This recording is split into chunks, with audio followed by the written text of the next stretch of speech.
SM Store, amanah dalam muamalah. Assalamualaikum warahmatullahi wabarakatuh. Alhamdulillah alladzi afana fi jasadina wa radda alaina arwahana wa adhina lana bi dzikrih. Segala puji bagi Allah Jalla Jalaluh yang telah mengembalikan arwah kita, menjadikan tubuh kita sehat, dan memberikan izin kepada kita untuk mengingatnya. Allahumma salli wa sallim ala abdika wa rasulika sayyidina wa maulana Muhammadin wa ala alihi wa ashabihi ajma'in. Ya Allah, semoga salawat dan salam senantiasa Engkau curahkan untuk hamba kekasih-Mu, untuk baginda Nabi kita Muhammad alaihi salatu wassalam, untuk keluarga beliau, untuk istri-istri beliau, untuk putra-putri beliau, dan untuk seluruh sahabat Nabi. Semoga Allah meridhai kita bersama mereka. Amma ba'd. Perjalanan hidup Nabi alaihi salatu wassalam, di dalamnya ada banyak pelajaran buat kita, agar kita dapat melanjutkan kehidupan ini berdasarkan petunjuk yang sudah dijalankan. Jadi bukan teori yang belum pernah dipraktekkan. Al-Quran turun kepada Nabi SAW. Beliau contohkan bagaimana mengamalkan Al-Quran tersebut dalam kehidupan sehari-hari. Ada salah satu peristiwa dari perjalanan hidup Nabi SAW yang perlu direnungkan bersama. 13 tahun Rasulullah sallallahu alaihi wasallam di kota Mekah. Kemudian beliau hijrah ke kota Madinah. Sesampainya di kota Madinah, kehidupan para sahabat secara ekonomi sulit, berat. Bahkan kita semua tahu dengan cerita seorang sahabat yang mau menikah, tapi dia nggak punya apa-apa. Akhirnya Rasulullah SAW menikahkan sahabat ini dengan hafalan Quran dia, agar diajarkan kepada istrinya. Kita juga mendengar kisah perang Uhud. Bagaimana tatkala paman Nabi meninggal dunia, Hamzah radhiyallahu taala anhu, dan juga seorang sahabat yang mirip dengan Nabi SAW, Mus'ab bin Umair. Ketika keduanya hendak dikafani, nggak cukup kain kafannya, coba. Kalau ditarik ke kakinya, kepalanya kelihatan. Ditarik ke kepalanya, kakinya kelihatan. Apa nggak ada sahabat lain yang punya kainnya, yang bisa berbagi dengan sahabat ini? Sulit kehidupan mereka. Anda sampai gak bayangin ya, dikasih rumput kakinya sahabat tuh, dikasih ada namanya idkhir, tanaman yang memang wangi dia, itu kakinya dikasih itu. Berarti secara ekonomi kehidupan mereka sulit. Kemudian terjadi perang Ahzab tahun kelima, di mana 10.000 pasukan orang-orang musyrikin datang ke kota Madinah, hendak membumi hangus ke kota Madinah. Tapi Allah memenangkan umat Islam. Bukan karena persenjataan umat Islam yang lebih hebat, enggak, tapi karena Allah mengirimkan angin yang memporak-porandakan barisan musuh. Kemudian setelah itu kehidupan umat Islam membaik. Ketika perang Ahzab, kelaparan umat Islam. Bahkan pada saat penggalian parit itu, cerita para sahabat bagaimana mereka mengikat perut mereka dengan batu agar lambung mereka tidak tergerus ya, karena kosong dengan makanan. Rasulullah SAW 2 lapis batu yang membalut perutnya alaihissalatu wassalam. Setelah itu umat Islam mulai lebih tenang hidupnya. Mereka sudah berani berangkat umroh menuju ke Mekah, menuju ke kampungnya musuh-musuh mereka, kaum musyrikin. Walaupun gagal umroh mereka, sampai ke Mekah balik lagi, karena memang nggak boleh umroh. Tapi kemudian terjadi perjanjian Hudaybiyah, genjatan senjata selama 10 tahun. Tahun ke-7 Hijriah umat Islam berangkat umroh, karena dalam poin-poin yang dicatat dalam perjanjian itu mereka boleh umroh tahun depannya. Mereka berangkat umroh, dan di tahun yang sama terjadi penaklukan Khaybar. Khaybar ini kampungnya orang-orang Yahudi, agak jauh dari kota Madinah, ya hampir 200 kilo. Rasulullah SAW menaklukkan Khaybar, dan setelah Khaybar kondisi ekonomi umat Islam membaik, karena Khaybar ini perkebunan kurma yang cukup dikenal, yang hasilnya banyak sekali. Mulai kehidupan mereka nyaman, dan tahun ke-8 Hijriah Allah berikan kemenangan yang dahsyat buat umat Islam, yaitu penaklukan kota Mekah. Perjanjian yang seharusnya 10 tahun hanya berjalan 2 tahun. Dari tahun ke-6 seharusnya sampai tahun ke-16 Hijriah. Tapi itulah kehendak Allah Azza wa Jalla. Jadi kita dalam hidup ini jalankan perintah Allah, jalankan aturan Allah. Mungkin sebagian mengatakan berat ini dan itu, tapi takdir Allah berkata lain. Orang-orang musyrikin berkhianat, mengingkari perjanjian yang dibuat, sehingga akhirnya umat Islam datang menaklukkan Mekah. Setelah Mekah itu Nabi SAW mengatakan la hijrata ba'dal fath, nggak ada lagi hijrah setelah penaklukan kota Mekah. Yang awalnya orang-orang Mekah hijrah ke Madinah, nggak lagi, sudah Mekah sudah menjadi negeri kaum muslimin. Kemudian setelah Mekah itu ada perang Hunain, di mana umat Islam mendapatkan harta rampasan perang terbanyak sepanjang sejarah Nabi SAW. Perang Hunain itu. Kemudian perang Taif dan Nabi pulang ke Madinah. Umat Islam sudah merasa nyaman.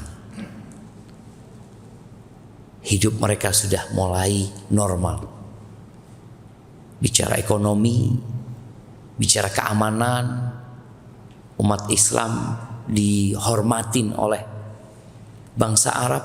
Bahkan setelah penaklukan kota Mekah itu, tahun itu disebut dengan Amul Wufud, tahun delegasi orang-orang datang ke kota Madinah menyatakan keislaman mereka. Makanya kata Allah, wa ra'aitan nas yadkhuluna fi dinillahi afwaja. Engkau melihat orang-orang berbondong-bondong masuk ke dalam agama Allah ini, jemaah. Tapi perjuangan belum selesai. Jadi jangan sampai kita berada di titik aman dan nyaman. Belum. Karena titik aman dan nyaman itu ketika kita mati husnul khatimah. Makanya di tahun ke-9 itu, tepatnya di bulan Rajab, terjadi peperangan terakhir yang dihadiri Nabi SAW. Peperangan terjauh yang pernah ditempuh oleh para sahabat pada waktu itu bersama Nabi alaihi salatu wassalam. Peperangan terberat jemaah. Dengan jumlah pasukan terbanyak yang pernah terkumpul bersama Nabi SAW. Yaitu perang Tabuk. Perang Tabuk ini menempuh perjalanan kira-kira 700 km. Kemudian yang kedua, pada saat itu musim panas. Orang kalau musim panas ini, aduh ngapain sih gitu loh, panas-panas mau berangkat ke Tabuk. Artinya musuhnya itu jauh dari kota Madinah gitu loh. Orang-orang biasanya kalau musim panas itu ya kepingin di dalam rumah. Di Madinah juga ada villa-villa mungkin yang berada di kebun-kebun kurma. Mereka ingin istirahat, menunggu matangnya kurma. Tahu-tahu diwajibkan berangkat. Wajib berangkat. Jadi jihad itu ada yang fardu ain, ada yang fardu kifayah. Contohnya ketika perang Badar, itu fardu kifayah. Karena Nabi SAW mengatakan yang mau berangkat, berangkat. Yang kendaraannya ada, ayo ikut. Sebagian sahabat mengatakan, ya Rasulullah, anak punya kendaraan, digembalakan di awali Madinah. Kata nggak usah kata Rasul. Yang kendaraannya hadir berangkat. Makanya jumlah para sahabat yang ikut perang Badar itu nggak banyak, dan banyak yang nggak ikut gitu. Karena memang fardu kifayah. Maka jumlah sahabat pada waktu itu 300 belasan. Ketika perang Tabuk, Nabi SAW itu mengumumkan kepada para sahabat, kita mau berangkat ke Tabuk. Jadi biasanya Nabi SAW kalau mau berangkat perang itu tidak terus terang. Mau berangkat kemana itu nggak terus terang. Karena takut ada mata-mata yang menyampaikan strategi Nabi SAW, perencanaan Nabi SAW. Maka Nabi biasanya, kita insya Allah mau berangkat kemana gitu. Untuk perang Tabuk, Nabi SAW mengatakan kita mau berangkat ke Tabuk. Kenapa? Jaraknya jauh. Musuh yang dihadapi bukan bangsa Arab. Siapa? Romawi. Sebuah kekuatan besar. Romawi yang dihadapi. Nabi menyampaikan itu kepada para sahabatnya sallallahu alaihi wasallam agar semuanya siap-siap. Karena perjalanannya 700 km. Yang tidak punya bekal, yang tidak punya kendaraan, ya sudah nggak usah berangkat. Subhanallah, umat Islam saat itu mengalami ujian yang berat di hati mereka. Musim panas, jarak tempuh yang akan dijalani jauh. Perbekalan mereka juga nggak banyak. Akhirnya Allah Azza wa Jalla menurunkan ayat-ayat teguran kepada para sahabat. Ayat-ayat itu disebutkan di surat Taubah jemaah. Ingat jumlah pasukan nanti yang terkumpul itu sampai 30 ribuan. Allah sebutkan di ayat 38 sampai ayat 41 ya. Allah mengatakan, ya ayyuhalladzina amanu ma lakum idza qila lakum unfiru fi sabilillahi thaqaltum ila al-ard. Wahai orang-orang beriman, kenapa kalian? Ada apa sama kalian? Ketika dikatakan kepada kalian infiru fi sabilillah, kalian bergeraklah di jalan Allah, berjihad di jalan Allah, kalian berat dengan bumi ini. Jadi seakan-akan ada magnet yang membuat jadi berat gitu. Ketarik dengan urusan dunia ini. Allah katakan, araditum bil hayatid dunya. Apakah kalian suka dengan kehidupan dunia ini? Bayangin ya, para sahabat yang dididik, ditempa untuk menjadi orang-orang yang cinta dengan akhirat, ternyata dunia tetap menggoda jemaah. Maka Allah mengatakan, araditum bil hayati dunya minal akhirah. Apakah kalian lebih senang dengan kehidupan dunia daripada kehidupan akhirat? Allah katakan, fama mata'ul hayati dunya fil akhirati illa qalil. Kalian tahu kenikmatan dunia ini dibandingkan di akhirat sedikit. Artinya sahabat mulai merasakan kenyamanan. Orang itu kalau susah jemaah, kalau ingat mati jadi seneng. Ya mungkin ajal anak sudah dekat ya. Karena dia lagi susah, fulus nggak punya, utang banyak ya Allah. Kayaknya kalau mati ini sudah istirahat. Tapi kalau dia lagi seneng, berat. Dan itu yang terjadi dengan para sahabat. Maka Allah katakan araditu, nggak semua ya, nggak semua sahabat ya. Ada sebagian di antara mereka gitu loh. Tapi lumayan jumlah. Maka Allah katakan, apakah kalian senang sama kehidupan dunia? Padahal kehidupan dunia itu, kenikmatan dunia semuanya dibandingkan dengan akhirat itu dikit kali. Rasulullah SAW pernah memberikan percontohan jamaah tentang setetes air yang dimasukkan, tangan yang dimasukkan ke lautan ya. Kemudian lihatlah, ada berapa tetes yang menempel di tangan itu kehidupan dunia. Dan lautan itu adalah kehidupan akhirat. Cuman dikit sekali. Tapi dia menggoda. Kemudian Allah katakan, illa tanfiru yu'adzibkum adzaban alima.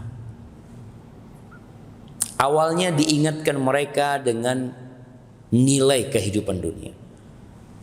Selanjutnya Allah sebutkan ancaman buat mereka. Udah kehidupan dunia nikmatnya dikit, azab di akhirat sangat pedih sekali.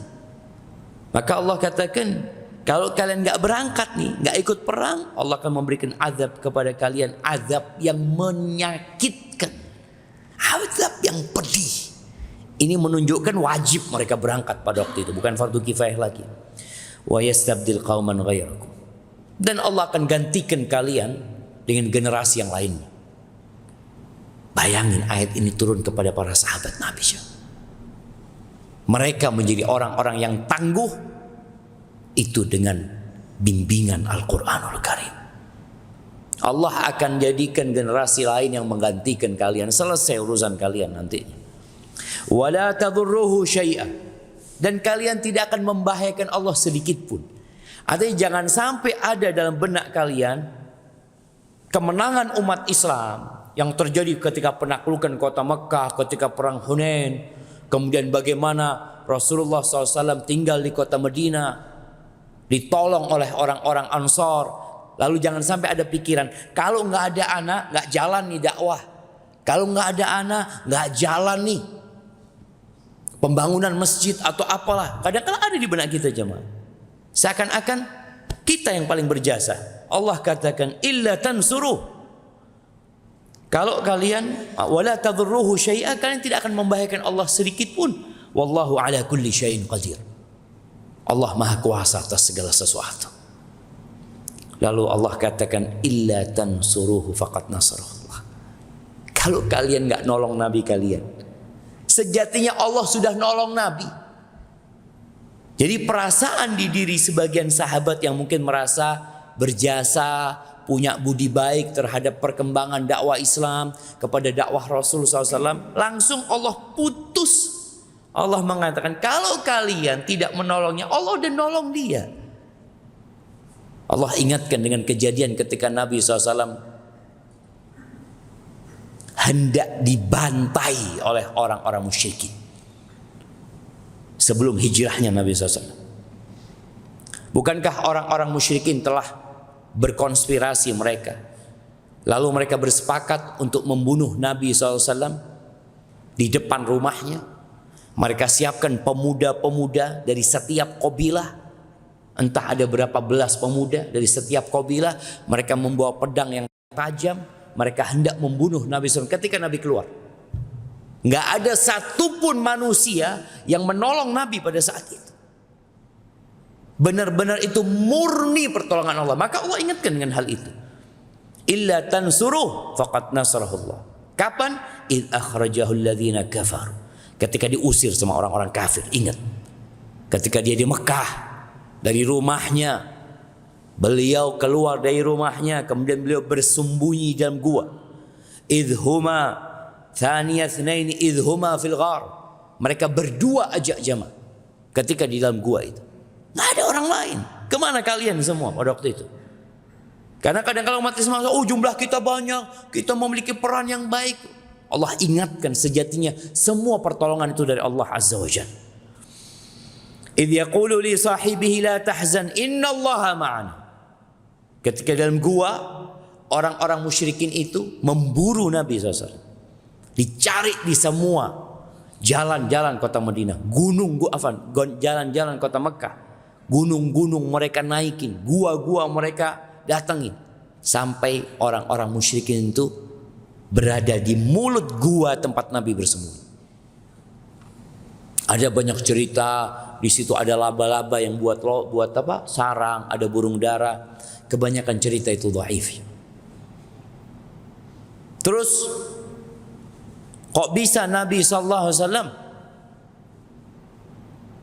tidak tertangkap sama orang-orang musyrik? Nabi mengatakan kepada Abu Bakar. Abu Bakar ngelihat orang-orang musyrikin. Jadi Gua Thur ini bukan di dinding gunung jemaah, tapi di bawah. Jadi Abu Bakar mengatakan orang-orang itu sudah kakinya sampai ke depan mulut gua. Apa kata Abu Bakar? Ya Rasulullah, lau absara ahaduhum ila qadamai la absarna. Kalau orang-orang itu ngelihat kakinya, bukan ngelihat gua, ngelihat kepada kakinya, kita akan kelihatan gitu. Jadi nggak ada yang menutupi antara Nabi SAW dengan orang-orang musyrikin.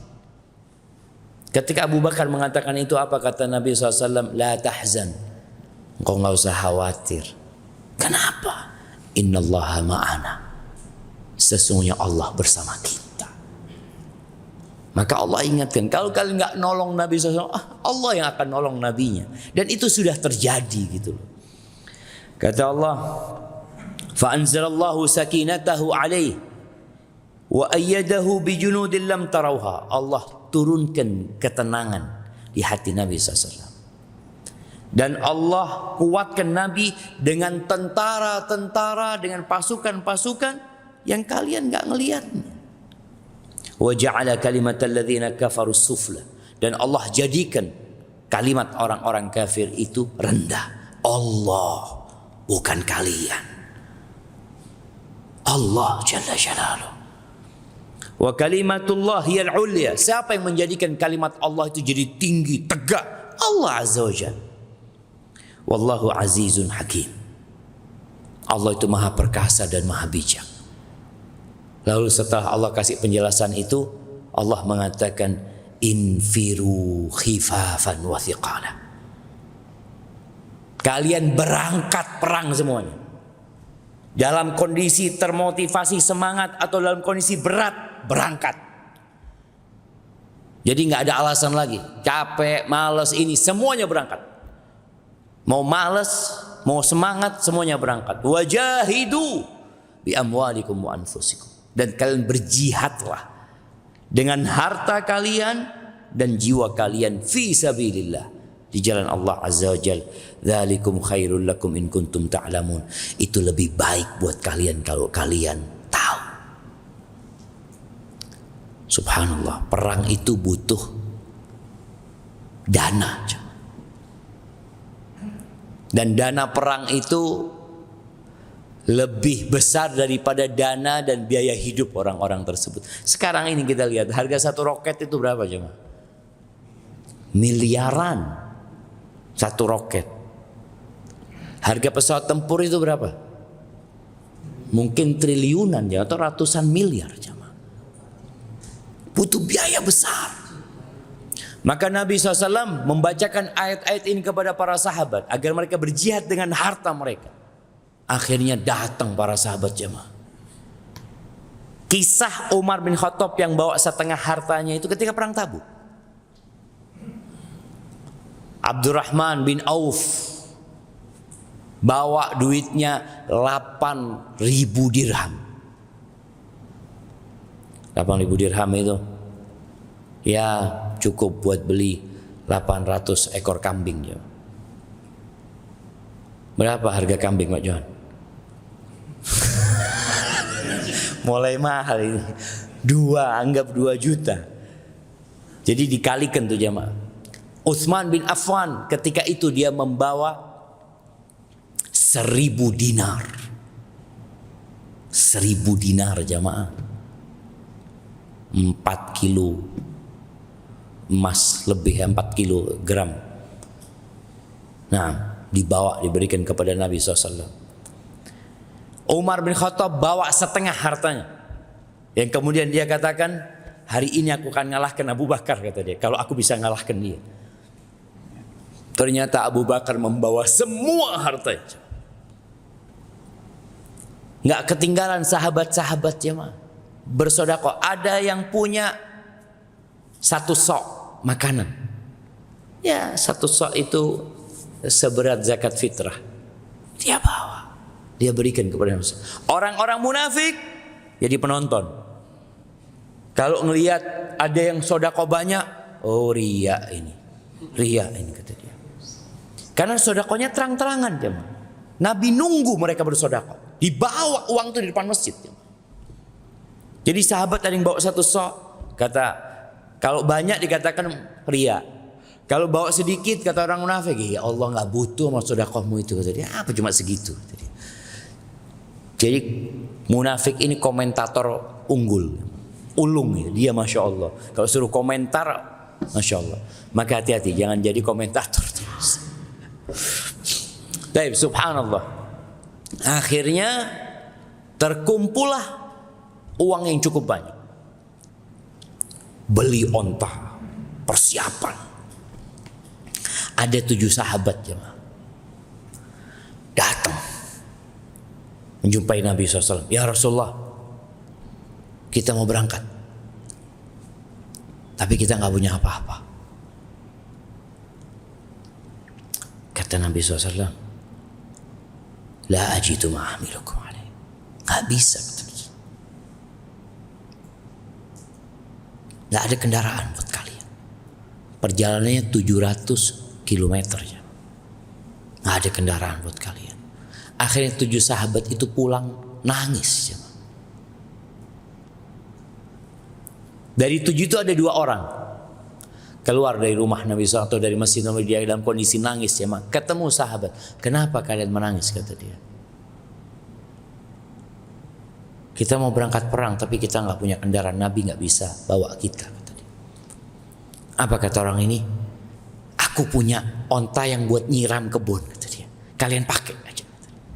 Dari 7 itu 2 orang bisa berangkat jemaah. Tinggal 5 orang. Salah satunya ada Zaid bin Ablah, kalau nggak salah namanya, Zaid bin Ablah. Malam hari dia sholat malam, entah berapa rakaat dia sholat. Kemudian dia nangis. Dia mengatakan, Allahumma, kata dia, ya Allah, Engkau perintahkan kepada kami untuk berangkat perang, ya Allah. Tapi Engkau tidak menjadikan buat aku harta yang aku bisa dengannya berangkat.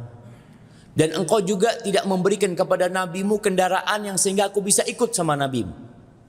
Ya Allah, kalau gitu ya Allah, aku bersedekah dengan semua kezaliman yang dilakukan orang kepada anak. Aku sedekah dengan kezaliman orang-orang itu. Aku jadikan buat umat Islam semuanya. Baik kezaliman itu di hartaku, di diriku, di kehormatanku, aku sedekahkan buat umat Islam semuanya. Dia sedekah dengan pahalanya, bayangin. Dia nggak punya lagi. Akhirnya sholat subuh nih di Masjid Nabawi. Selesai sholat subuh, Nabi SAW mengatakan, Ainal mutasaddiqul laylah. Siapa yang tadi malam sedekah? Gak ada yang nunjuk wala apa. Nabi ngulangin lagi. Ainal mutasaddiqul laylah falyakum. Nabi, yang sedekah tadi malam berdiri. Dirilah Zaid bin Ablah. Datang menjumpai Nabi SAW. Apa kata Nabi SAW? Absyir, bergembiralah engkau, Allah sudah terima sedekah. Artinya memang hari itu benar-benar semangat para sahabat itu.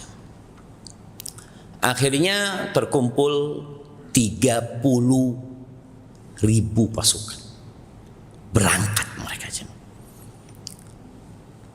Dari banyaknya pasukan itu, sebagian sahabat mengatakan, kalau ada yang nggak ikut, insya Allah nggak ketahuan. Andai kalau ada yang nggak ikut, karena jumlahnya banyak sekali jemaah. Tapi ternyata sepanjang jalan Nabi SAW itu mengecek para sahabatnya. Mana fulan, kata dia. Tanya sama salah satu orang, siapa yang nggak ikut perang, kata dia. Ada fulan macam-macam. Jadi yang tidak ikut perang itu imma atas perintah Nabi SAW untuk menjaga kota Madinah, seperti Ali bin Abi Thalib, dia menjadi pengganti Nabi di kota Madinah. Imam mereka orang-orang yang lemah, ya yang memang nggak bisa berangkat sudah karena uzur. Yang keempat, ada orang-orang yang seharusnya dia berangkat tapi nggak berangkat, nggak punya alasan dia nggak berangkat. Dia orang-orang Muslim, orang-orang mukmin tapi bermaksiat, nggak berangkat. Yang keempat, orang-orang munafikin. Di antara yang nggak berangkat itu ada sahabat namanya Abu Khaythama. Rasulullah SAW sudah berangkat jemaah. Abu Khaythama ini punya niat berangkat dia. Akhirnya suatu hari setelah beberapa hari Nabi jalan, dia masuk ke kebun dia jemaah. Dia punya istri 2. Dia cerita ketika aku masuk ke kebunku, 2 istrinya ini di kebun itu punya 2 gazebo. Dilihat istrinya sedang menyiapkan gazebo itu ya, didinginkan, disiram air, kemudian buah-buahan makanan ditaruh di sana. 2 istrinya sama melakukan hal itu. Kemudian Abu Khaythama ini berdiri di depan pintu gazebo itu sambil melihat kelakuan istrinya yang dikerjakan istri. Lalu dia mengatakan, ya Allah, Rasulullah SAW kata dia, fiddikh warri walhar. Sekarang nih Rasulullah SAW sedang kepanasan, kata dia. Sedang tertimpa angin yang panas, kelelahan beliau di sana. Wa Abu Khaythama, kata dia. Dan Abu Khaythama berada fi dhillin barid, berada di naungan yang dingin, berada di makanan yang enak, bersama istri-istrinya yang cantik, kata dia. Ma hadza binnis. Demi Allah ini enggak fair, kata dia. Enggak fair kayak gini, kata dia. Dia baru sadar ya. Lalu dia mengatakan kepada kedua istrinya, wallah, demi Allah aku enggak akan masuk ke tempat kalian berdua. Enggak akan masuk, kata dia. Lalu dia mengatakan, hayyi Ali, aku mau berangkat. Siapkan kendaraanku dan bekalku. Bubar yang disiapkan 2 perempuan itu. Langsung dia nyiapkan buat suaminya ini bekal, kemudian suaminya berangkat. Sendirian, bayangin jamaah. Terus berhari-hari dia jalan. Rasulullah SAW sudah sampai jamaah di Tabuk. Ketika Nabi dalam tempat persinggahannya bersama para sahabat mengatakan, ya Rasulullah, hadza rakibun muqbil. Ya Rasulullah, ini kok ada pengendara yang sedang datang, kata dia. Siapa ini, kata dia. Apa kata Nabi SAW? Kun Abu Khaythama. Jadilah Abu Khaythama. Mudah-mudahan ini Abu Khaythama, kata. Karena Nabi disebutkan siapa yang gak ikut perang jemaah. Nabi mengatakan mudah-mudahan Abu Khaythama. Terus kan mendekat itu jemaah. Ternyata betul Abu Khaythama. Kata para sahabat, ya Rasulullah, wallahi huwa Abu Khaythama. Ini Abu Khaythama ya Rasulullah. Turun dari ontanya, Abu Khaythama menjumpai Nabi SAW, nangis Abu Khaythama. Kata Nabi SAW, "Aula laka Abu Khaisamah." Hampir saja engkau binasa Abu Khaisamah. Karena tertinggal nggak ikut perang. Kata Abu Khaisamah, "Wallahi ya Rasulullah, kituan ahli. Hampir saja aku binasa ya Rasulullah. Tazayyanat liyad dunya. Wallahi dunia itu berhias buat aku ya Rasulullah," kata dia. "Bagaimana menggodaku hartaku sampai aku akhirnya ingat dengan engkau ya Rasulullah," kata dia. Akhirnya Nabi mendoakan kebaikan buat Abu Khaisamah. Jadi ahibati fillah, bagaimanapun dunia itu akan menggoda kita. Ada sahabat-sahabat yang ikut perang akhirnya. Ada 3 sahabat ya yang Allah sebutkan surat Taubat. Ini cerita taubatnya 3 orang ini salah satunya. 3 orang ini salah satunya Ka'ab bin Malik. Ka'ab bin Malik radhiyallahu taala anhu. Dia bukan nggak mau berangkat. Dia mau berangkat. Tapi dia itu menunda-nunda. Ka'ab ini selalu mengatakan, "Iya nanti aku mau berangkat. Iya aku kan punya kendaraan, insya Allah aku bisa bergabung sama Nabi SAW. Nyusul Nabi SAW." Terus dia mengatakan, "Nanti aku nyusul Nabi. Nanti aku nyusul Nabi." Pada akhirnya Nabi sudah sampai ke Madinah. Udah pulang dari Tabuk. Dia melihat. Datang orang-orang munafik ke Masjid Nabawi.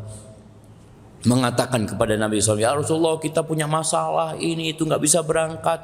Mohonkan ampun sama Allah." Nabi menerima mereka secara zahir, maka Nabi mendoakan mereka, memohonkan ampun buat mereka. Sampai datang Ka'ab bin Malik. Dia menghadap kepada Nabi SAW. "Ya Rasulullah, demi Allah, aku dalam kondisi yang paling prima untuk berangkat ya Rasulullah. Tapi aku nggak berangkat ya Rasulullah." Apa kata Nabi SAW? "Amma hadza faqad sadaq." Orang ini jujur, kata Nabi SAW. Ya sudah, engkau tunggu keputusan dari Allah Azza wa Jalla. Ka'ab bin Malik dicela sama kaumnya. "Engkau kenapa? Engkau kan bisa bohong kayak orang-orang munafik itu sudah."